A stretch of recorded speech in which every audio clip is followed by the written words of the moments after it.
چطور بگم دنیای من همه چی بود؟ چطور بدون خودخواه بودن؟ نارنجی که بالا پایین میپرید، سقف نمیدونست. نارنجی که هیجانش خشم داشت، عشق داشت. نارنجی که روی فرش 4 زانو مینشست و احساس خنکی میکرد، احساسی که خاطره نداشت، متصل بود به تمام و تمام.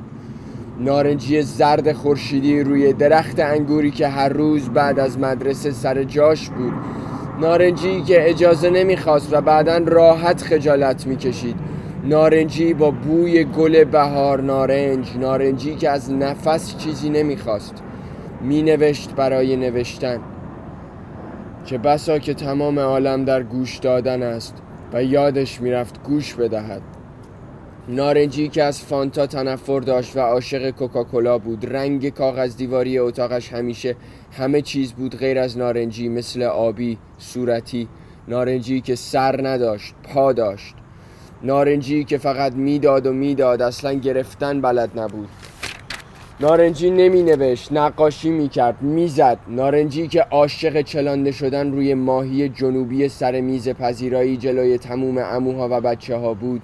نارنجی که آب میشد با دیدن یک نارنجی دیگه. نارنجی که قربون صدقه میرفت، فکر نمیکرد. خطرناک نارنجیش، علامت خطره، جیش داره، اب نداره. نارنجیش میتونه منفجر شه، به همه بپاشه. همین الان داره میپاشه. چطور این نارنجی خودخواهه من نمیدونم، ولی خودخواهه.